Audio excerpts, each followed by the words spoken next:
All right. Well, we will go ahead and get started. Wow. So we are at the final clinic of the 2024 Chicago Triathlon First Timers Program season, which is hard to believe. So what? 2.5 weeks until the big race day. Um, so again, if this is your first time at one of these clinics, I am Gillian. I'm one of the coaches of the First Timers program. There are 5 clinics prior to this that you can watch, covering everything from Triathlon 101, swim, bike, run, and then transitions. And today, what we're talking about is race day, and more of the logistical side of things. But as always, this is to be driven by you, the athletes. So any questions, just whether they are related to this or not, just pop them in the chat and I'll be sure to answer them. So I have an outline, to get us rolling, but feel free to put any questions, anything in the chat as we go along. So like I said, today's clinic is kind of more logistical, timing, what to expect, things like that. If you haven't watched the videos, I would probably recommend the swim and the transition one are probably the 2 most important. And to make you feel comfortable and ready for race day here in a quick 2.5 weeks. So here's your course map. This is what we're going to be talking about today. So one, what to expect on race weekend, and just some quick last minute tips and tricks. Talking a little bit about what is inevitably going to happen is having those little freak out moments right before race day, and what those common categories are, and how to work through those, and then go time. So first things first, and there's been a lot of chat about this on the Facebook page, but there is an expo that you do. So if you are doing Sunday's races, so that's the sprint or the Olympic international distance, you have to go to the expo. And so this takes place on Friday, August 23rd, and Saturday, August 24th. You are doing the super sprint, it is not mandatory that you go to the expo. I would highly recommend it. There's a lot going on. It's fun. It'll get you energized. You can pick up your packet then instead of having to wait until Saturday morning, which we'll talk about that in a second. But it is not mandatory that you go to the expo. The reason why for the sprint and the international distance that it is mandatory is because there are mandatory athlete briefings. So these are 30-minute long informational sessions. Basically, it takes what we've talked about over these last 3 months and condenses it down into 30 minutes. But it's a lot of information, but a lot of really good information, a lot of things you may have forgotten since our first clinics. So those are mandatory. The first one happening on August 20 on Friday at 1:30.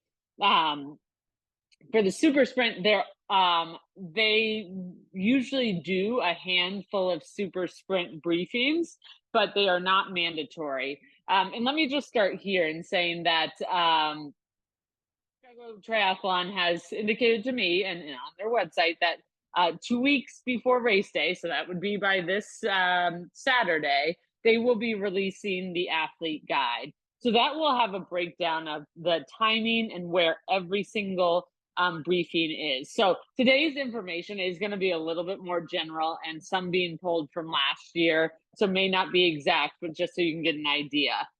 But the briefings will start at 1:30 on Friday. And so you'd sit through that if you want to hit up the first one. And then at 2 o'clock, when you're leaving the briefing, they're going to give you a wristband. And that wristband is what is going to allow you to pick up your packet for race day. You have to pick up your own packet. You cannot pick up a packet for a coworker. A coworker can't pick it up for you. You're going to have to show your ID in order to get that packet. Triathlon, obviously, a lot of liability in triathlons. So that's why it's different than, say, like your typical 5K where maybe you can pick up packets for other people. But So Friday's expo, 2 to 7 p.m. down at the Hilton. As far as parking for the Hilton, I often like spot hero it, and there's a lot of parking lots nearby, or obviously taking public transportation is always a good option as well.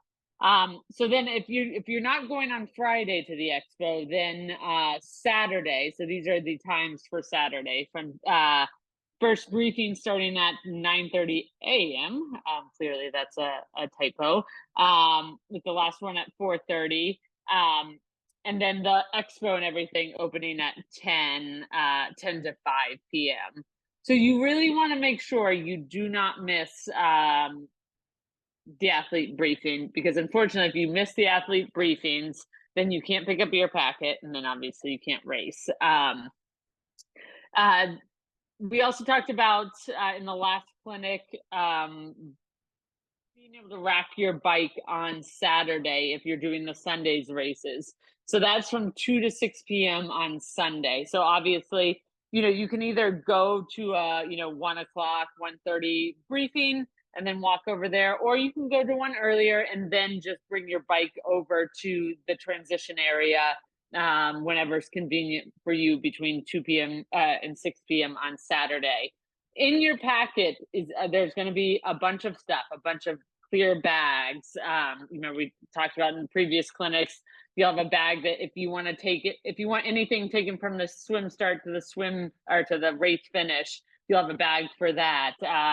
You'll just have a bag if you don't want to carry a backpack. You can put it in one of the plastic bags for the transition area. But also in there are going to be your timing chip, which is going to be a little chip that then you'll get a Velcro strap. Also a bunch of numbers. So you need to, if you are racking your bike on Saturday, you need to have all of those numbers on your bike before you enter transition to rack your bike. Both the expo and the packet will have very detailed instructions as to how to put, the stickers on. Also at the expo is going to be a section that's called Ask a Coach. There are going to be a bunch of coaches there that are involved with the Chicago Triathlon, have done it many times. If you have any questions about anything, go there, ask them. They're a great resource. So those are kind of the hours of the expo. And really the key to remember is you have to go and you have to go to an athlete briefing. All right. So then thinking about looking at the timing of the race mornings. So Saturday, August 24th, this would be if you're doing the super sprint. The big time to look at here is 9 a.m. That's when transition reopens for the late super sprint check-in. So if you do say you have a kid doing the kids try, or just want to be a morning person bright and early, you can go into transition at that 5:30 time when the kids transition is open, but there's no reason for you to be there at 5:30 a.m. Remember that 9 a.m. Transition reopens. Now, if you didn't pick up your packet at the expo, I would not recommend showing up at 9 a.m. and getting your packet and going in. They will be passing out packets from that 5:30 until the 9 a.m. after 9 a.m. Reopening of the super sprint. But I would recommend getting there before 9 a.m. to get your packet, because sometimes the line can be pretty long. And that's another reason, if work downtown or something, just go get your packet on that Friday. It'll just make your life easier. Let's see. Let's see. Okay. I just saw the question. Yes, and that's great. The question is, are there other athlete briefings other than the ones on Friday and Saturday? Yes. So if you are doing the open water swim clinic, or I will be totally transparent that the Fleet Feet one is news to me, but they usually do them every other places. So if they have communicated that they're doing other athlete briefings, those are the same as the expo. So then you don't have to go to the athlete briefing at the expo. But you'll make sure you'll have to get that wristband that they're passing out at the athlete briefing, and have that on when you get to the expo.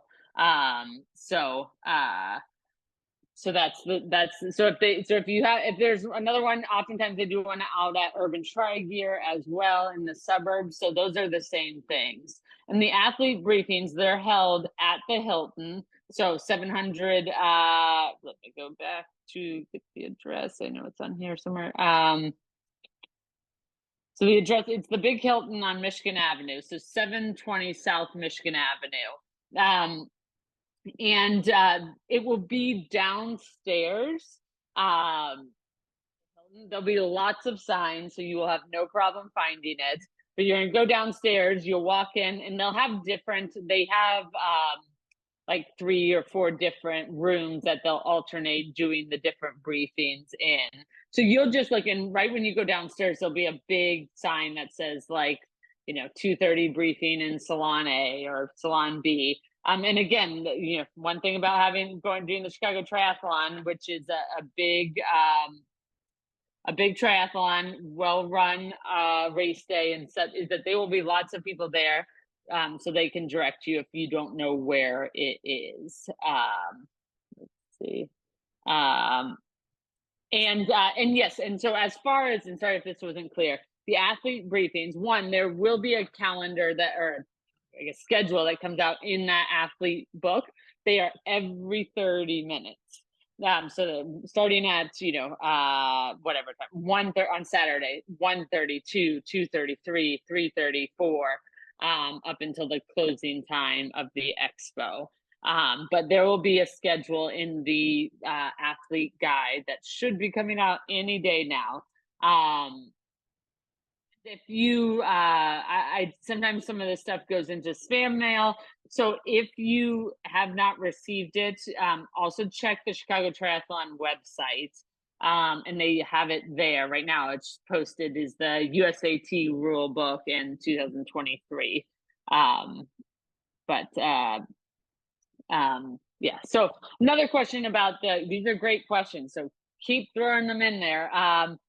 Is there anything else that you need to bring to the expo other than your ID? That is all. I would recommend actually having your registration pulled up on your phone.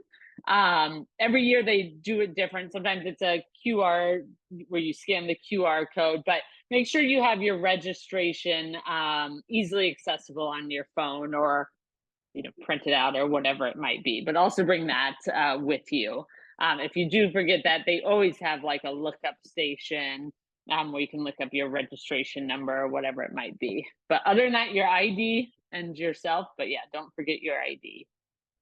But yeah, any questions, throw them in there. Those are good. So that is, so we're talking about race morning. Okay. Sunday, a little bit more logistically difficult on timing. So as we've talked about before, international goes first, sprint goes second.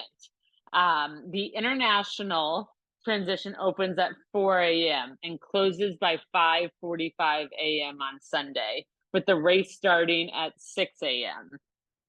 And then you can see at 6:30 a.m. the transition reopens for the late sprint check-in. So if you're doing the sprint, you do not have to get there at 4 a.m. You can get there at in the later transition time, which is 6:30 to 8 a.m. If you are in the international, you have to be in there and done setting up your stuff by 5:45 a.m. So that's the timing there. The sprint race then starts just after 8 o'clock.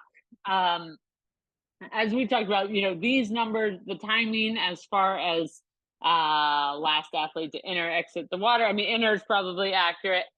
Exit, as long as you're moving forward in some kind of manner, there's some flexibility here. So I would highly recommend not to start doing the math. And this will come into the freak out questions in a little bit, but you're going to be fine. You're here. You've been here. You've been training this all summer. You're good to go. Just keep moving forward. So this is the timing for the Sunday race. Okay, I'm going to skip back here, and these are great. So keep sending them. The question is, what do we do with our bikes while at the expo before bringing it to the transition area? Fantastic question. When you walk into the Hilton, so if you are if you're going to early rack your bike on Saturday, so you have your bike with you, obviously there's lots of people at the expo. You don't want to be rolling your bike around. You'll go down the stairs into the expo, and right before you walk in, there's going to be a bike valet area. So a place where you can check your bike in there. They will hold on to it for you until you're done and ready to go over and put it in transition. So that's what you'll do with your bike. So you don't need to bring, a lock or anything. They have a bike valet area. Let's see. All right.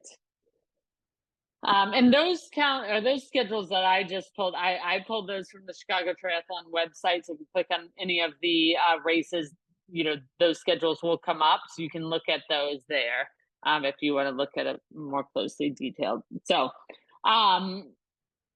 here is, we've seen this before, but we're focusing in now on the transition. So you can see just south of Balboa Avenue on Michigan Avenue is the Hilton Chicago.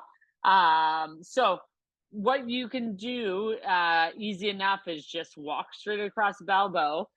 If you're racking your bike early on Saturday, go to the expo and then just walk straight across on Balboa, get on the lakefront path, and then walk up to transition.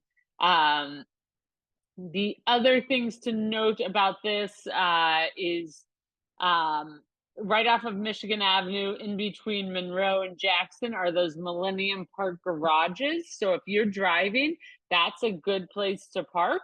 I think if you go onto the Chicago Triathlon website right now and click parking under any of the races, I believe, it'll show you a map of them. And I think there is a discount for reserving early rather than the morning of. So that's a good place to park. And then if you park there, you just either walk straight across on Monroe or Jackson, right to the lakefront path. So that's the situation here. So now the next slides, I'm going to caveat this heavily. The next slides are the assignments from last year. So they are not, these are not from this year, but I'm going to show them just to give you an idea of what it looks like as far as timing and the waves and such. But these are not the wave assignments for this year. Those will come out in that athlete guide. And they may be fairly similar. They may switch things a little bit, but here we have the international distance. The triple challenge always goes first, and that's people doing the super sprint, the international, and the sprint all in one weekend. And you'll see down here that the first timers program for the international, it has historically been, kind of further to the bottom. As I've talked about before, I promise you that time will go fast. And actually, I do want to, let me flip back here real quick. One thing, so we've talked about that there is a first timers program area that you can come and wade in with other first timers. It'll be, so it's going to be just north of the swim start with the charity tents and the team tents. There'll be a big area to come and sit and wait and while we're waiting for the first timers program to go off. So just above north of this S, and there'll be a sign that says first timers program, or I will be there as well. So, so as you can see, the waves, they're about every 5 minutes, and then 5, 10, depending on sizing and how quickly the waves go. But it is a rolling start, as we've talked about. Watch the swim one if you haven't. It's a time trial start, so 5 athletes go at a time, and it just kind of rolls through until we get through everybody. And then, and then here we have the sprint, which, basically they split it technically into two waves, but it's just one big rolling wave of first timers here. As you can see, there's different colored caps. That's how you'll know you're in the right wave, is if your cap matches the people next to you. But this is kind of a sample of what the timing could look like. And as I think I talked about in the a previous clinic, you're given the amount of waves and how quickly they go and such, you're going to start lining up at least 30 minutes before your wave gets into the water. And there's, like we talked about, and again, go back and watch the videos, but there's a big long chute. They're going to have signs that will say wave 13. Once you see that flag go up, you go get in line behind that, and then you'll just slowly creep up to the start line. All right, let's see. Okay, so that's timing and such.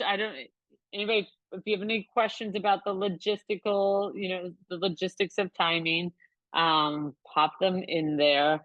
But from here, we're just kind of wrapping things up here.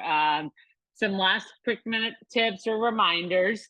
Biggest thing is, one big thing is, how do your gear and everything in transition. Remember making that packing list. Less is more. One of the bigger themes, nothing new, nothing borrowed on race day unless you have to. And so you never want race day to be the first day you try out your new running shoes. So make sure you've trained in everything, you've tried everything out that you're going to use. And then dress for the cold and eat for the heat. So what does that mean? Basically, you can always take off layers. Chicago can be the weather can change drastically from 6 a.m. to 9 a.m. So dressing for the cold, especially, looking at the weather, knowing that if we're down there at 6 a.m., just making sure if it's cold that you bring a sweatshirt or a long sleeve shirt or whatever it is to wade in. And you can either, like I've talked about before, you can either they'll have piles of stuff that gets donated afterwards, or putting it in that bag that goes down to the finish line. And eating for the heat, what we mean by that is basically, have enough with you that if it just happened to be really hot, you have enough water, you've had enough fuel, because there's nothing worse than running out of any of those things, on race day. So, and then, a little bit more about nutrition for race day. So the day before, again, theme, nothing new. This is not the time to try out some new, endurance fad of, whatever kind of eating. Whatever you do the day before you train, and hopefully you feel good when you train, that's what you do the day before.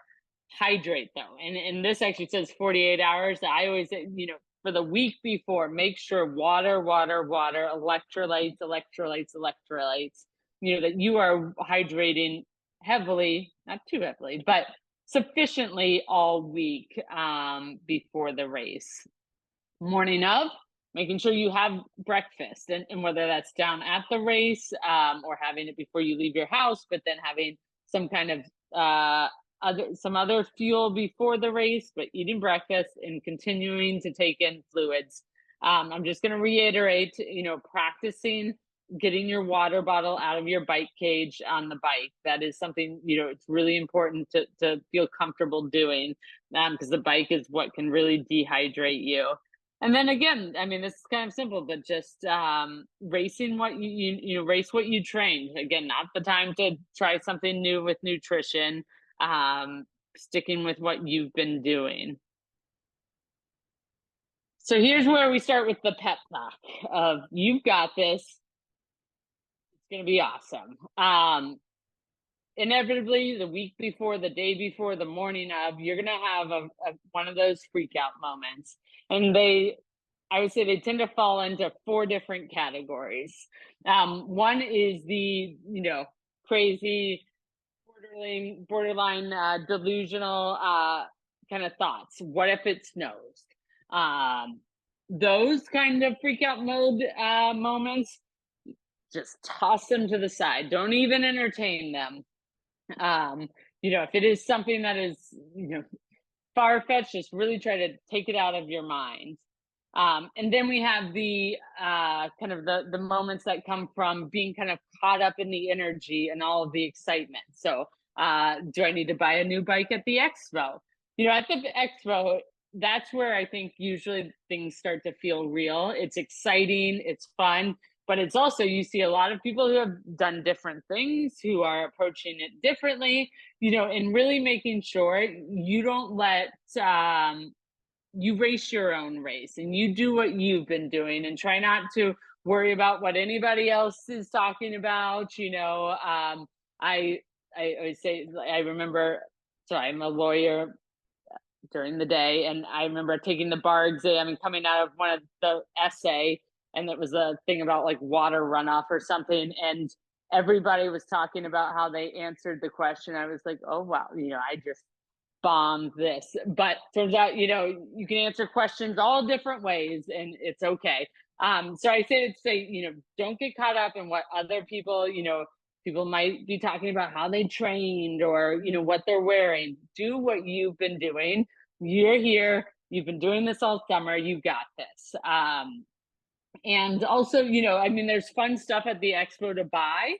Don't buy it and wear it the next day. Use that when you're back in 2025 to take on the race again. The only thing that I hesitate doing is and you'll see a lot of people do it, is the race belt, which we've talked about, which is that little belt that holds the number. If you don't have one, they're going to talk about that in the athlete briefing. You definitely don't have to have one, but I'd say that one's okay to buy and use on the next day. So, and then the third category of freak out mode, thoughts are the mental, the confidence, the will I finish, am I going to be okay in the swim? And this is where I would start, if you haven't already done this throughout your training, is having, your own ways of addressing this, and whether that is some kind of, inspirational song or saying, whether that's deep breathing, whatever it is, to get your mind back in that you are going to do this and it's going to be awesome, and you've worked for this, and you are ready. So having that ahead of time, knowing what you're going to do, or maybe it's looking at like pictures of your training or remembering a training moment or whatever it is, but have those thoughts, have those mantras, so that again, when you're in line 30 people away from jumping in the water, you can automatically go to that and say, I got this.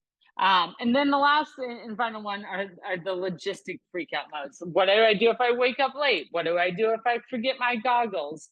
And I think ahead of time, of knowing that these we can set up things to prevent, setting multiple, trying to figure out what are those things that I'm a person who does not sleep when I have to go to the airport in the morning early, but I do sleep better when I set 5 different alarms, and some of them not being tied to the internet, and I don't want to say Alexa because then my Alexa is going to go off, but,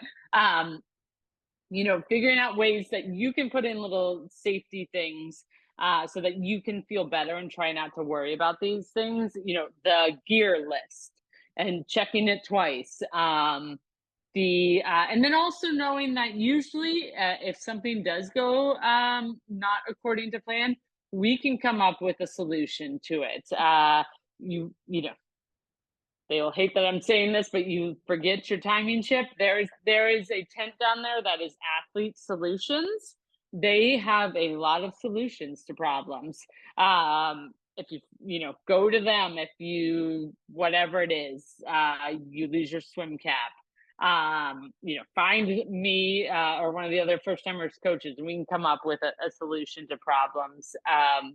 And oftentimes, like I saw some last year, somebody's goggles, the nose thing just broke in half. Well, we asked around, we found an extra pair of goggles, so we can solve a lot of problems. But setting up enough safe fails in the meantime to try not to run into those. Let's see. Let me see. So the question, great question. So the question is, can someone who's a first timer that did not register for the first timers wave change to the wave? And I maybe, I will put in, I'm going to put in the chat before I sign off here, the email address for the person that solves all of these problems. But I am pretty sure, and I'm going to do this right now, that they probably can. The other thing would be down at the expo, there is a solutions desk. And that's the other thing. At the expo, there will be a desk that's called solutions. So if you have any problems with your registration or anything like that, just go to them. They're very helpful, and they want to make this a good process for you. So that is the email for the person that could help you or help whoever potentially change into the first timers program. All right.